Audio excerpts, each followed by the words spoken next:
ഇപ്രാവശ്യം നടക്കുന്ന നിയമസഭാ തെരഞ്ഞെടുപ്പിൽ മുൻപൊന്നും ഉണ്ടായിട്ടില്ലാത്ത വിധം വളരെയേറെ ഐക്യത്തോടും ധാരണയോടും സ്നേഹത്തോടും കരുതലോടും കൂടിയാണ് ഐക്യ ജനാധിപത്യ മുന്നണിയിലെ ഘടകകക്ഷികളും പാർട്ടിക്കകത്തുള്ള സ്ഥാനാർത്ഥികളും നീങ്ങിക്കൊണ്ടിരിക്കുന്നത്. ഒരുപക്ഷെ ഇന്ത്യൻ നാഷണൽ കോൺഗ്രസിനെ സംബന്ധിച്ചിടത്തോളം ഇതിലൽപ്പം അപൂർവതയുണ്ടെന്ന് പറഞ്ഞാലും അധികപ്പറ്റാവുകയില്ല. കാരണം സ്ഥാനാർത്ഥി നിർണയത്തിൻ്റെ ഘട്ടം വരുമ്പോൾ എപ്പോഴും ധാരാളം സ്ഥാനാർത്ഥികളാകാനുള്ള അപേക്ഷകൾ രംഗത്ത് വരാറുണ്ട്. വളരെയേറെ കടുത്ത മത്സരവും ഉണ്ടാകാറുണ്ട്. അപ്പോഴൊക്കെ വളരെ പ്രതിസന്ധികളിലൂടെയാണ് തിരഞ്ഞെടുപ്പ് ഘട്ടങ്ങളിൽ സ്ഥാനാർത്ഥി നിർണയം പൂർത്തീകരിക്കുന്നത്. എന്നാൽ UDF-നോടൊപ്പം നിൽക്കുന്നതായ ഘടകകക്ഷികൾ മുസ്ലിം ലീഗ്, കേരള കോൺഗ്രസ്, ജോസഫ് വിഭാഗം, മറ്റ് ഒറ്റയ്ക്കുള്ള കക്ഷികൾ RSP, CMP, RMP പോലുള്ള കക്ഷികൾക്കൊന്നും കോൺഗ്രസ്സിനുള്ളതുപോലെയുള്ള പ്രതിസന്ധിയില്ല. കാരണം കോൺഗ്രസ് കുറച്ചുകൂടെ വിശാലമായ ജനാധിപത്യ സ്വഭാവമുള്ള ഒരു പാർട്ടി ആയതുകൊണ്ട് അതിലെല്ലാവർക്കും താല്പര്യമുണ്ടാകാൻ സാധ്യതയുണ്ട്, സ്ഥാനാർത്ഥിയാകാൻ താല്പര്യമുണ്ട്. ഈ തവണ തെരഞ്ഞെടുപ്പിൽ UDF-ന് പൊതുവെ ഒരു മേൽക്കൈ ഉണ്ടാകും എന്ന പ്രതീക്ഷയുള്ളത് കൊണ്ട് സ്ഥാനാർത്ഥികളുടെ തള്ളൽ വളരെ ഉണ്ടായിരുന്നു എന്ന് പറഞ്ഞാൽ അതിലൊട്ടും അതിശയോക്തിയില്ല. എന്നാൽ ഇപ്പോൾ ഏറ്റവും ഒടുവിൽ ഇന്ന് നിയമസഭാ സ്ഥാനാർത്ഥികളുടെ അവസാന പട്ടിക പുറത്തു വരികയാണ്. പിന്മാറാനുള്ളവരെല്ലാം ഇന്ന് 3 മണിയോടുകൂടി പിന്മാറിക്കഴിഞ്ഞു. അവിടെയൊക്കെ നമ്മൾ കാണേണ്ടതായ, എടുത്തു പറയേണ്ട ഒരു പ്രധാനപ്പെട്ട കാര്യം, കോൺഗ്രസ് പാർട്ടിക്കകത്ത് 2 മണ്ഡലങ്ങളിൽ ശക്തമായിട്ടുള്ള വിമത വികാര ശല്യമുണ്ടായിരുന്നു. ഒന്ന് പുനലൂർ യഥാർത്ഥത്തിൽ മുസ്ലിം ലീഗിന് കൊടുത്തിരിക്കുന്ന സീറ്റാണ്. എന്നാൽ അവിടുത്തെ കോൺഗ്രസ് അക്കാര്യത്തിൽ വളരെയേറെ അസ്വസ്ഥരാവുകയും അതൃപ്തരാവുകയും ചെയ്തതിൻ്റെ ഫലമായി അവിടുത്തെ കോൺഗ്രസ് പാർട്ടിയിൽപ്പെട്ട ഒരാൾ വിമത ശല്യം ഉയർത്തിക്കൊണ്ട് താനും സ്ഥാനാർത്ഥിയായി രംഗത്ത് വരുമെന്നുള്ള വലിയ ഒരു പ്രതിസന്ധി ഉണ്ടാക്കി. യഥാർത്ഥത്തിൽ കോൺഗ്രസ്സിന് നല്ല വേരുള്ള ഒരു സ്ഥലമാണ് പുനലൂർ. അവർക്ക് അവിടെ മത്സരിക്കണമെന്ന് പറയുന്നതിൽ ഒരു തെറ്റും പറയാനായി സാധ്യമല്ല. വഴക്കം ചെന്ന കോൺഗ്രസ് പ്രവർത്തകരുള്ള, നല്ല ചുറിയുറുക്കുള്ള ചെറുപ്പക്കാരുള്ള ഒരു പ്രദേശമാണ് പുനലൂർ കോൺഗ്രസിനെ സംബന്ധിച്ചിടത്തോളം. പക്ഷേ നേരത്തെ സൂചിപ്പിച്ചതുപോലെ ഒരു മുന്നണിയാകുമ്പോൾ ചില ധാരണകൾ അനുസരിച്ച് കോൺഗ്രസ്സിന് ആ സീറ്റ് മത്സരിക്കാൻ കിട്ടിയില്ല. മുൻ പ്രാവശ്യവും 2021 അത് മുസ്ലിം ലീഗിന് വിട്ടുകൊടുത്ത ഒരു സീറ്റ് ആയതുകൊണ്ട് ആ സീറ്റ് ഇപ്രാവശ്യവും മുസ്ലിം ലീഗിന് വിട്ടുകൊടുക്കുകയും അവിടെ അവർ ഔദ്യോഗിക സ്ഥാനാർത്ഥിയെ പ്രഖ്യാപിക്കുകയും ചെയ്തപ്പോഴാണ് ഈ ഒരു വിമത ഭീഷണി ഉണ്ടായത്. ഉടൻ തന്നെ AICC സംഘടനാ കാര്യങ്ങളുടെ ചുമതലയുള്ള ബഹുമാനപ്പെട്ട ശ്രീ KC വേണുഗോപാൽ, അദ്ദേഹം ആലപ്പുഴയിലെ MP ആണ്. കേരളത്തിലെ കോൺഗ്രസ് പാർട്ടിയിൽ വളരെ ശക്തമായ സ്വാധീനമുള്ള ഒരു നേതാവാണ്. അഖിലേന്ത്യാ തലത്തിലും സംസ്ഥാന തലത്തിലും ഇടപെട്ടുകൊണ്ടിരിക്കുന്ന, ഏത് പ്രശ്നത്തിലും ഇടപെട്ടുകൊണ്ടിരിക്കുകയും അവിടെയൊക്കെ ആവുന്നത്ര രീതിയിൽ പരിഹാരം കണ്ടെത്തുകയും ചെയ്യുന്ന നല്ല തന്ത്രശാലിയായിട്ടുള്ള, അല്ലെങ്കിൽ വളരെ കാര്യങ്ങൾ ഭംഗിയായി പരിഹരിക്കാൻ കഴിയുന്ന ഒരു നേതാവെന്ന രീതിയിൽ അദ്ദേഹം ഉടൻ തന്നെ ഈ പുനലൂരെ കോൺഗ്രസ് സുഹൃത്തുക്കളോട് പോയി നേരിട്ട് കണ്ട് സംസാരിച്ചു. അപ്പോഴും ആ കോൺഗ്രസിൻ്റെ നേതാക്കന്മാരായിട്ടുള്ളവരൊന്നും വഴങ്ങാൻ തയ്യാറായില്ല. എന്നാൽ ശ്രീ KC വേണുഗോപാൽ ആകട്ടെ അദ്ദേഹത്തിൻ്റെ അസാധാരണമായിട്ടുള്ള സ്വാധീനം ഉപയോഗിച്ച് അദ്ദേഹം അവിടുത്തെ കോൺഗ്രസ് നേതാക്കളെ, പ്രത്യേകിച്ച് വിമത സ്ഥാനാർത്ഥിയാകുമെന്ന് ഭീഷണിപ്പെടുത്ത അവിടുത്തെ DCCയുടെ ഒരു ഉയർന്ന ഭാരവാഹിയെ അദ്ദേഹം ചേർത്ത് പിടിച്ചിട്ട് പറഞ്ഞു, നിങ്ങളൊരു പ്രതിസന്ധി ഉണ്ടാക്കരുത്. ഐക്യജനാധിപത്യ മുന്നണി വളരെയേറെ സാധ്യതകളോട് മുന്നോട്ട് പോയിക്കൊണ്ടിരിക്കുകയാണ്. അതുകൊണ്ട് നിങ്ങളൊരു പ്രതിസന്ധി ഉണ്ടാക്കരുത്. നിങ്ങൾ പറയുന്നതിലെല്ലാം ന്യായമുണ്ട്. ആ ന്യായങ്ങളെല്ലാം ഞാൻ ഭംഗിയായി കേൾക്കുന്നു. പക്ഷേ നിങ്ങൾ ഒരു കാരണവശാലും ഇവിടെ ഒരു വിമത സ്ഥാനാർത്ഥിയെ നിർത്തരുത് എന്ന് പറഞ്ഞപ്പോൾ ആദ്യമൊക്കെ ശക്തമായി പ്രതിഷേധിച്ചവരെല്ലാം മനസ്സ് മാറി. അവർ ഏറ്റവും ഒടുവിൽ ആ വിമതനായി നിൽക്കാൻ ഉദ്ദേശിച്ച കോൺഗ്രസിൻ്റെ നേതാവ് രംഗത്ത് നിന്ന് മാറി. അദ്ദേഹം ശ്രീ KC വേണുഗോപാലിനോട് വളരെ വികാരത്തോടുകൂടി പറഞ്ഞു, ഞാൻ അങ്ങയുടെ വാക്കുകൾ അനുസരിക്കുന്നു. ഞാൻ ഒരു കാരണവശാലും വിമത സ്ഥാനാർത്ഥിയാകില്ല. ഞാൻ ഐക്യ ജനാധിപത്യ മുന്നണിയുടെ സ്ഥാനാർത്ഥിയുടെ വിജയത്തിനായി ഞാൻ മാത്രമല്ല, എന്നോടുള്ള കോൺഗ്രസ് പ്രവർത്തകരും നേതാക്കന്മാരും പ്രവർത്തിക്കുമെന്ന് ശ്രീ KC വേണുഗോപാലിന് ഉറപ്പ് കൊടുത്തു. വളരെ വൈകാരികമായ ചില നിമിഷങ്ങളായിരുന്നു ആ ഒത്തുതീർപ്പിലുണ്ടായത് എന്ന് മാധ്യമങ്ങൾ വരച്ചു കാട്ടിയിട്ടുണ്ട്. അവിടെ നാം കാണേണ്ടത് ശ്രീ KC വേണുഗോപാൽ തക്ക സമയത്ത് അവിടെ ഇടപെടുകയും അദ്ദേഹം അവരുടെ വികാരങ്ങളെ മനസ്സിലാക്കുകയും മാനിക്കുകയും അവർക്ക് നല്ല ഉറപ്പും ധൈര്യവും കൊടുക്കുകയും ചെയ്തപ്പോഴാണ് ആ ഒരു പ്രതിസന്ധി ഒഴിവായത്.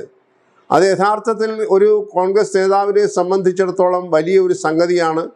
പ്രതിസന്ധി ഉണ്ടാകുമ്പോൾ ദൂരെ മാറി നിൽക്കാതെ അവിടെ ചെന്ന് അതിലുൾപ്പെട്ട ആളുകളെ കണ്ട് സംസാരിക്കുകയും അവരുടെ പ്രതിസന്ധി എന്താണ് എന്ന് മനസ്സിലാക്കിക്കൊണ്ട് ഇടപെടുകയും ചെയ്യുന്ന ഒരു വലിയ രാഷ്ട്രീയ തന്ത്രജ്ഞനാണ് ശ്രീ KC വേണുഗോപാൽ എന്ന് പറഞ്ഞാലും ഒട്ടും അധികപ്പറ്റാവുകയില്ല. അതിനോട് ചേർത്താണ് കുട്ടനാട് മണ്ഡലത്തിലൊരു പ്രശ്നമുണ്ടായത്. കുട്ടനാട് മണ്ഡലവും ഇതുപോലെ വളരെയേറെ ശ്രദ്ധിക്കപ്പെടുന്ന ഒരു മണ്ഡലമാണ്. കുട്ടനാട് മണ്ഡലത്തിൽ ധാരാളം കോൺഗ്രസ് പ്രവർത്തകർ, പാരമ്പര്യമുള്ള കോൺഗ്രസ് പ്രവർത്തകർ, നല്ല ചരിത്രമുള്ള കോൺഗ്രസ് പ്രവർത്തകർ ഉള്ള ഒരു മണ്ഡലമാണ് ആലപ്പുഴ ജില്ലയിലെ കുട്ടനാട് മണ്ഡലം. അവിടെയും സംഗതി വശാൽ പറയട്ടെ, ഐക്യ ജനാധിപത്യ മുന്നണിയിലെ ധാരണയനുസരിച്ച് ആ സീറ്റ് കേരള കോൺഗ്രസ് ജോസഫ് വിഭാഗത്തിനാണ് കൊടുത്തിട്ടുള്ളത്. കഴിഞ്ഞ പ്രാവശ്യവും കേരള കോൺഗ്രസ് ജോസഫ് വിഭാഗമാണ് അവിടെ മത്സരിച്ചത്. പക്ഷേ വിജയിക്കാൻ സാധിച്ചില്ല. അവിടെ LDFൻ്റെ സ്ഥാനാർത്ഥി ശ്രീ NCPയിലെ ശ്രീ തോമസ് K. തോമസ് ആണ് വിജയിച്ചത്. അത് മുൻപ് തോമസ് ചാണ്ടി എന്ന് പറയുന്ന അദ്ദേഹത്തിൻ്റെ സഹോദരൻ കൈവശം വെച്ചിരുന്ന ഒരു സീറ്റാണ്. അദ്ദേഹത്തിൻ്റെ മരണത്തിന് ശേഷമാണ് ഈ തോമസ് K. തോമസ് NCPയുടെ പേരിൽ, NCP LDFൻ്റെ ഭാഗമാണ്, അങ്ങനെ അവിടെ നിന്നും അദ്ദേഹമാണ് വിജയിച്ചത്. എന്നാൽ ഇത്തവണ അവിടുത്തെ രാഷ്ട്രീയ അന്തരീക്ഷം മാറിയപ്പോൾ ശക്തനായിട്ടുള്ള ഒരു സ്ഥാനാർത്ഥിയെ തന്നെയാണ് ജോസഫ് വിഭാഗം കേരള കോൺഗ്രസിൻ്റേതായി അവിടെ അവതരിപ്പിച്ചിരിക്കുന്നത്. അപ്പോഴും ഉണ്ടായ പ്രശ്നം, പുനലൂരുണ്ടായ പ്രശ്നത്തിൻ്റെ സമാനമാണ്. അവിടെയുള്ള കോൺഗ്രസ് നേതാക്കൾ ഒരു സജി ജോസഫ് എന്ന് പറഞ്ഞ നല്ല മുൻനിരയിൽ നിന്ന് പ്രവർത്തിക്കുന്ന ചെറുപ്പക്കാരനായിട്ടുള്ള ഒരു കോൺഗ്രസ് പ്രവർത്തകൻ വളരെയേറെ അസ്വസ്ഥനായി.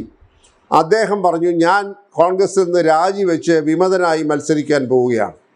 അത് വല്ലാത്ത ഒരു പ്രതിസന്ധി ഉണ്ടാക്കി, വളരെ പ്രയാസങ്ങൾ ഉണ്ടാക്കി. അത് ആ മണ്ഡലത്തെ സംബന്ധിച്ചിടത്തോളം കോൺഗ്രസ്സിന് ജയിക്കാൻ സാധ്യതയുള്ളത് ഏതെങ്കിലും കാരണവശാൽ ആ സാധ്യത നഷ്ടപ്പെടുമോ എന്ന ഭയമുള്ളതുകൊണ്ട് അവിടെയും ഉടൻ തന്നെ ശ്രീമാൻ KC വേണുഗോപാൽ ഇടപെട്ടു എന്നുള്ളതാണ് എടുത്തു പറയേണ്ടത്.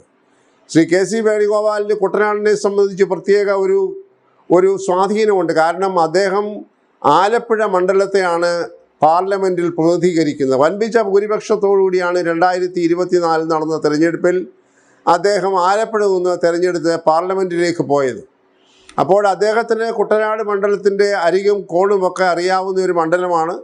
അതുകൊണ്ട് അദ്ദേഹത്തിന് അവിടെ ഒരു പ്രതിസന്ധി ഉണ്ടായിക്കഴിഞ്ഞാൽ ധാർമ്മികമായും ഒക്കെ ഇടപെട്ടത് പരിഹരിക്കേണ്ടത് അനിവാര്യമാണെന്ന് വന്നപ്പോൾ അദ്ദേഹവും തക്ക സമയത്ത് അവിടെ ഇടപെടുകയും ഈ സജി ജോസഫ് എന്ന് പറയുന്ന കോൺഗ്രസ് പ്രവർത്തകൻ വിമതനായി മത്സരിക്കുമെന്ന് മനസ്സിലാക്കി അദ്ദേഹത്തെ വിളിച്ച് കാര്യങ്ങൾ ഭംഗിയായി ബോധ്യപ്പെടുത്തുകയും ചെയ്തു. നിങ്ങൾ ഒരിക്കലും ഒരു പ്രതിസന്ധി ഉണ്ടാക്കരുത്. ഐക്യ ജനാധിപത്യ മുന്നണി നമ്മൾ ഒറ്റക്കെട്ടായി നിൽക്കുകയാണ്. എല്ലായിടത്തും സ്ഥാനാർത്ഥികൾ വളരെ സജീവമായി കർമ്മരംഗത്ത് ഇറങ്ങിക്കഴിഞ്ഞു. നമുക്കൊരു സർക്കാർ രൂപീകരിക്കാനുള്ള സാധ്യതകൾ ഏറെ തെളിഞ്ഞിട്ടുണ്ട്. അതുകൊണ്ട് നിങ്ങൾ ഐക്യ ജനാധിപത്യ മുന്നണിയോടൊപ്പം നിന്ന് കേരള കോൺഗ്രസിൻ്റെ സ്ഥാനാർത്ഥിയെ വിജയിപ്പിക്കാൻ ആവശ്യമായിട്ടുള്ള നടപടികൾ സ്വീകരിക്കണം. ഒരു കാരണവശാലും ഒരു വിമത ശബ്ദമുണ്ടാകാൻ പാടില്ല എന്ന് ശ്രീമാൻ KC വേണുഗോപാൽ അവരെ ഗുണദോഷിച്ചപ്പോൾ ഈ സജി ജോസഫ് എന്ന് പറഞ്ഞയാൾ കൊടുത്തിരുന്ന നാമനിർദ്ദേശ പത്രിക പോലും അവസാന നിമിഷത്തിന് മുൻപായി, ഏതാനും മിനിറ്റുകൾക്ക് മുൻപായി അദ്ദേഹം പിൻവലിച്ച് ഐക്യദാർഢ്യം പ്രഖ്യാപിച്ച് അദ്ദേഹം ഇപ്പോൾ ഐക്യ ജനാധിപത്യ മുന്നണിയുടെ കേരള കോൺഗ്രസ് വിഭാഗത്തിൻ്റെ സ്ഥാനാർത്ഥിയെ വിജയിപ്പിക്കുന്നതിനായി രംഗത്തിറങ്ങിക്കഴിഞ്ഞു. അപ്പോൾ ഇവിടെയൊക്കെ നാം കാണേണ്ടത്, ഒരു പ്രതിസന്ധി പാർട്ടിയിലുണ്ടാകുമ്പോൾ തക്ക സമയത്ത് ഇടപെടുകയും അത് വളരെ സൗഹാർദ്ദപരമായി ഇടപെട്ട് ഈ എതിർത്ത് നിൽക്കുന്ന ആളുകളെയൊക്കെ സാന്ത്വനപ്പെടുത്തിക്കൊണ്ട് ചേർത്ത് നിർത്തി പ്രശ്നങ്ങൾ പരിഹരിക്കുകയും ചെയ്യുന്ന ഒരു പ്രത്യേകമായ ഒരു പ്രാഗൽഭ്യം, ഒരു രാഷ്ട്രീയ തന്ത്രജ്ഞത ശ്രീമാൻ KC വേണുഗോപാലിനുണ്ട്. അദ്ദേഹം അത് ആവർത്തിച്ച് തെളിയിച്ചുകൊണ്ടിരിക്കുകയാണ്. അതുകൊണ്ട് അദ്ദേഹത്തിൻ്റെ കേരളത്തിലെ സാന്നിധ്യം സ്ഥാനാർത്ഥികൾക്കൊക്കെ വളരെ ഉത്തേജനം നൽകുന്ന ഒരു സാന്നിധ്യമാണ്. പാർട്ടിക്ക് നല്ല ഒരു പിന്തുണയാണ് അദ്ദേഹം നൽകുന്നത്. അദ്ദേഹം ഡൽഹിയിൽ പാർലമെൻറ്റ് നടക്കുമ്പോൾ പോലും കേരളത്തിൻ്റെ പ്രത്യേക പ്രാധാന്യം കണക്കിലെടുത്തുകൊണ്ട് കൂടുതൽ സമയവും കേരളത്തിൽ ഇപ്പോൾ ചെലവഴിച്ചുകൊണ്ടിരിക്കുകയാണ്. മിക്കവാറും ഈ വരുന്ന 9-ാം തീയതി തെരഞ്ഞെടുപ്പ് വോട്ടെടുപ്പ് നടക്കുന്നത് വരെ അദ്ദേഹം കേരളത്തിൽ തന്നെ ഉണ്ടാകും. അദ്ദേഹം ഓടി സഞ്ചരിച്ചു കൊണ്ടിരിക്കുകയാണ്. ഇടയ്ക്ക് അത്യാവശ്യം വരുമ്പോൾ ഡൽഹിയിൽ പോവും. അതിനേക്കാൾ വേഗത്തിൽ അദ്ദേഹം മടങ്ങി വരികയും അദ്ദേഹത്തിൻ്റെ മാതൃ സംസ്ഥാനത്ത് നടക്കുന്ന ഒരു തെരഞ്ഞെടുപ്പെന്ന രീതിയിൽ വളരെ തന്ത്രപരമായി പ്രാഗൽഭ്യത്തോടുകൂടെ പാരമ്പര്യത്തോടുകൂടി ഇടപെട്ട് പ്രതിസന്ധികൾ പരിഹരിക്കുകയും ചെയ്യുന്ന ഒരു കാഴ്ച നമ്മൾ കണ്ടുകൊണ്ടിരിക്കുകയാണ്. അതുകൊണ്ട് അദ്ദേഹം നൽകുന്ന സന്ദേശം വലിയ ഐക്യത്തിൻ്റെ സന്ദേശമാണ്, യോജിപ്പിൻ്റെ സന്ദേശമാണ്. പിണങ്ങി നിൽക്കുന്നവരെയൊക്കെ സ്വന്തം പക്ഷത്തേക്ക് കൊണ്ടുവന്ന് പാർട്ടിക്ക് വേണ്ടി പ്രവർത്തിക്കുവാൻ, മുന്നണിക്ക് വേണ്ടി പ്രവർത്തിക്കുവാൻ സജ്ജരാക്കുന്ന കാര്യത്തിൽ അദ്ദേഹം വളരെ ശുഷ്കാന്തിയും ജാഗ്രതയും കാട്ടുന്നു. അതിൻ്റെ ഫലമായി എതിർഭാഗത്ത് അല്ലെങ്കിൽ എതിർ ശബ്ദം ഉയർത്തിയവരെല്ലാം വളരെ സ്നേഹത്തോടുകൂടെ കാര്യങ്ങൾ മനസ്സിലാക്കിക്കൊണ്ട് ഐക്യ ജനാധിപത്യ മുന്നണിക്ക് വേണ്ടി പ്രവർത്തിക്കുമെന്ന പ്രതിജ്ഞ എടുത്തുകൊണ്ട് കാര്യങ്ങൾ മുന്നോട്ട് പോവുകയാണ്. ഇതിൽ നിന്നൊക്കെ ആത്മവിശ്വാസം കോൺഗ്രസ് സ്ഥാനാർത്ഥികൾക്കും ഐക്യ ജനാധിപത്യ മുന്നണി സ്ഥാനാർത്ഥികൾക്കും ഉണ്ടായിട്ടുണ്ട് എന്നുള്ളതൊരു സത്യമാണ്. അതുകൊണ്ട് ശ്രീമാൻ KC വേണുഗോപാലിൻ്റെ കേരളത്തിലെ ഇപ്പോഴത്തെ സാന്നിധ്യവും അദ്ദേഹത്തിൻ്റെ ഇടപെടലുകളും ഐക്യ ജനാധിപത്യ മുന്നണിക്ക് വളരെയേറെ ഊർജം പകരുന്നതാണ് എന്ന് പറയുന്നതാണ് യഥാർത്ഥത്തിൽ വസ്തുത.